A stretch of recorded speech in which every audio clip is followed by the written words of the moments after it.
Hi there and welcome to the channel of A Disappointed Man with me, Jason Kennedy, the Disappointed Man. And it is Tuesday, so that means tags. And this week I have been tagged by the rather excellent channel Another Bibliophile Reads. Many thanks for that. And this is the in or out tag. It was created by Rick McDonald. Thank you, Rick. Link in the description below. And the basic idea is this, to go quickly through classic tropes and book features and talk about whether I am in, I like them, or I am out, I don't like them. There are 26, so we best get moving. The first one, reading the last page first, I'm out. Although I do have a habit while reading of flicking through to check the page count to the end of the present chapter. I like to conclude my reading sessions, if possible, at the end of a chapter. Do other people have that habit? But it's not to find out what happens later in the story.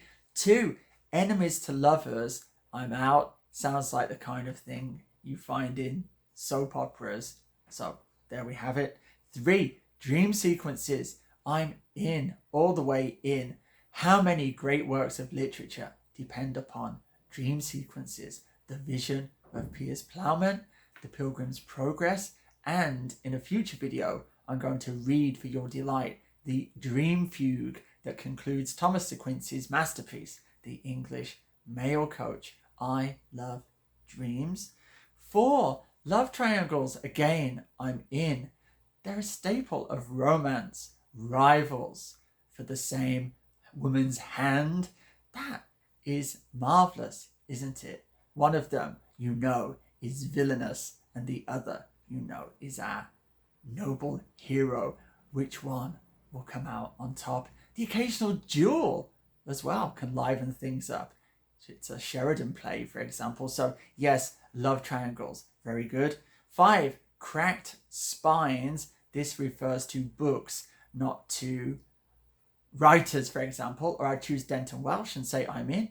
He had a cracked spine and he's one of my favorite writers. But if we just take the case of books, then yes, I have never cracked the spine of a book myself. I'm not really sure how you do it, but I won't really buy a book if someone has already done that to a book. They've basically destroyed it, haven't they? So no.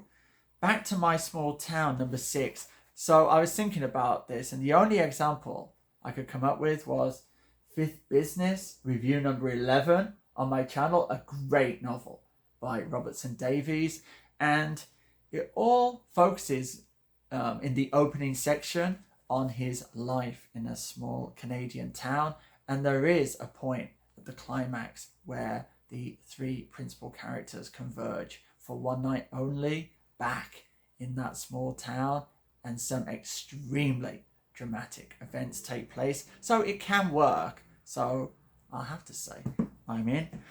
Monsters are regular people, I'm in. If we think about my favorite monster narrative, which is Frankenstein, I think he has claims actually to be more moral in certain respects than his creator, Victor. No paragraph breaks. Another Bibliophile Reads beat me to the punch, but as Thomas Bernhard is my favorite writer, I have to say I'm in. His books are famously single paragraphs, because actually they're usually concerned with a character's thoughts, and brains don't really have paragraphs, do they? They really are conventions of fiction, and so it doesn't really make sense for him to use chapters. And all the speech is reported speech. He just cites other people, so it works really well in Bernhard's work. So I'm in there. 9, multi-generational sagas. Well, I guess the word here, the key word for me is saga. That's putting me off. It's making the book sound like it's extremely long, and I don't really like these enormously long novels, although I have read quite a few of them. Lots of good novels feature at least 2 generations, and there's no problem with that. So I have to say I'm in for multi-generational and I'm out for the saga part. 10, rereading. I'm in as a student of literature. As regular viewers of the channel will know, I've just finished my master's degree. I'm about to start a doctorate. So all of my reading really is rereading. It doesn't matter that you think you know the contents of a particular text. There is always more you can find in there. There are different ways of reading it. You can connect it to other texts. So everything really should be a constant process of rereading. It's not like when people travel on those tours around Europe and say, I've done Paris and I've done Rome. You can't say, I've done Pride and Prejudice, I've done War and Peace. It doesn't work like that. Works of art are alive just like you, and you can revisit them and find things that you miss. They're so rich. They're infinite, aren't they? The best of them. So, no. Artificial intelligence. Well, one of my favorite sci-fi novels depends upon an artificial intelligence in William Gibson's Neuromancer. That's what I'm thinking of. It took me a moment. I read it the month it came out, I believe. That's one of the rare occasions when I had to have a book. And it's brilliant. It's called Wintermute.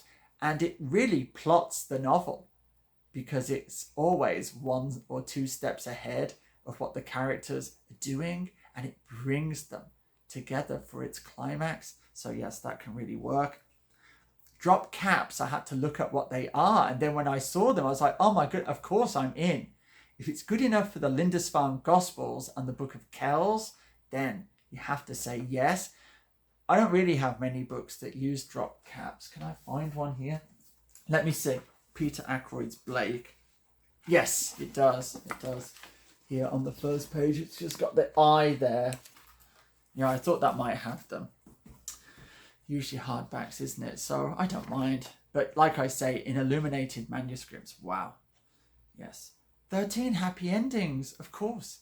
I like romances in the sense of those narrative structures where you get some kind of, at the beginning you get some idyllic existence and then some event that causes separation. And then at the end, there is some kind of healing event, often a marriage. Yes, like Thomas Hardy's Under the Greenwood Tree, which I reviewed recently, is a perfect example of that kind of story. So I have to say, I'm in. It doesn't have to end happily for me to enjoy it, but I'm not going to say I object to happy endings in stories. No.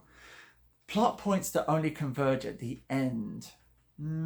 Another bibliophile reads treated this as those novels that have a kind of split narrative. So maybe you've got events happening in a different place. William Gibson does tend to use these. You'll get like a Japanese girl and her side of the narrative, and then you'll have the other side. It could be someone in America, and you'll be cutting between them chapter by chapter. I find that very rarely works successfully. There's always one half that is more gripping, and you are tempted to kind of race through the bit that's not as interesting. So I'd say generally I'm kind of out with that. These next two are very amusing for regular viewers of my channel, especially if you saw my tag with the Down with Elves caption for that. Detailed magic systems. I don't know where to begin. I don't think I should. I'm out. Okay. And the next one, classic fantasy races. Are we talking elves and goblins, things like this? Outside of fairy tales, I have no real use for them. Inside fairy tales, then that's wonderful. But would I like to sit down with one of these huge cycles of, I don't know, fantasy novels when someone's creating this big world that you're with funny names for all the places that you can't pronounce and lots of thieves and wizards? No, I'm out. Unreliable narrators, of course I'm in. It can be done in an artless way. Of course, all of these tropes can be deployed really badly, and when it is, then it's, of course, it's rubbish, but it's not the fault of the actual concept or the conceit. There are some great novels with the unreliable narrator. When I was at high school and was being introduced to this idea, the favoured example was Heart of Darkness, had this kind of unreliable narrator there. Evil protagonists, yes, of course. What about The Woman in White, which, as I think I noted in a previous video, has not one, but two great villains, Sir Percival Glyde and Count Fosco, with his little white mice. So no, I'm all for that when it's done well, again, when it's done artfully. All right, where are we? Number 19, The Chosen One. I have to say no. I'm not really into stuff about The Chosen One, but then I would be completely principled about this and say that I'm out with regards to the Bible. I have to say that my least favorite literary character or historical person, you decide how much of a genuine existence they had, is probably Jesus. Now, I know there are a lot of very big booktubers who are very religious, so I'm not trying to disparage them. But for myself, clearly, if I'm not into Jesus as the chosen one, then being into Harry Potter as the chosen one, or Neo in the Matrix as the chosen one, no, I generally reject that. So it's a really strong out. 20, when the protagonist dies. Well, I suppose if we stayed with the Bible, then he dies and comes back again, isn't it? That's kind of, you can have your cake and eat it with that one. I'm trying to think of any books, notable books where the protagonist dies. Oh, I know a great one. Christopher Isherwood, A Single Man. And there is, of course, Thomas Mann's Death in Venice. I prefer the Isherwood one. Yeah, that's a great twist at the end, so I'm in with that. Really long chapters. Now, I did mention that I like to conclude my reading sessions at the end of a chapter. So an 80-page chapter rather throws a spanner in the works. So for myself, I do prefer that chapters are not really, really long. I'm reading The Tenant of Wildfell Hall, and there are some really long chapters there, and I do find it a slog making it to the end. But I can't say that it diminishes the quality of the work or detracts from the quality of the work. It's more about what it does to me mentally when there's an 80-page chapter to face. French Flaps, I had to look it up. My Blake book again. That's why I had it here. It does have them. Yeah, sometimes like if it's oh, sorry for all that noise. If it's like this one, you can put a moody picture of Peter Ackroyd there, right? I think every French Flap, no matter who wrote the book, should have that same moody picture of Peter Ackroyd, just to play with people's minds. Okay, so I'm in with those. The next one is probably, along with the fantasy ones, is my strongest out, and it is Deckled Edges, which, if you're a UK reader, are they a big thing now in UK bookshops? I'd never seen them until I arrived in America and got a job at a Barnes and Noble, and I took a Deckled book to the bookstore manager, Beth, and presented it to her and said, "We've got a book here that the publisher sent, and we need to send it back. Look." And I showed it. See, look, it's all like this. And they laughed at me and said, "It's meant to be like that, Jason." I said, "It's meant to be like that?" They said, "Yes, people like it." To me, it's like, I'd have to link it with stuff like craft beer. It's that artisanal kind of thing, which I'm not really into. I don't own any. On principle, I will not buy them. So, no. Signed copies by the author.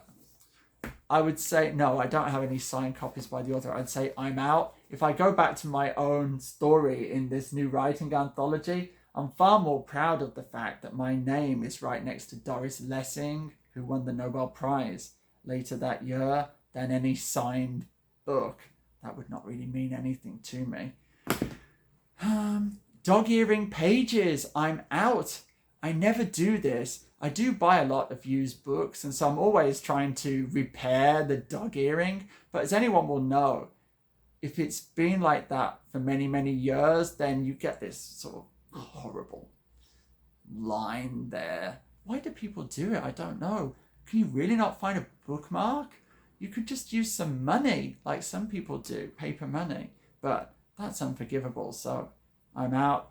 And the last one, chapter titles instead of numbers. Honestly, now, who cares? I don't mind. What about those old novels like Walter Scott, where they have a stanza of poetry at the beginning of each chapter as well?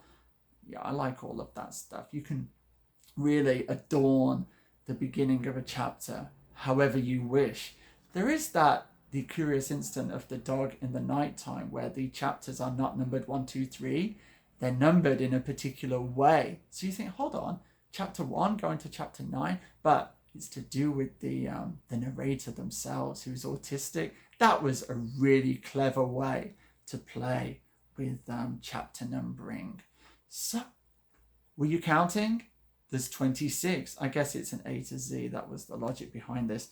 And I finished them all. So, thank you if you're still listening. I'm not going to tag anyone.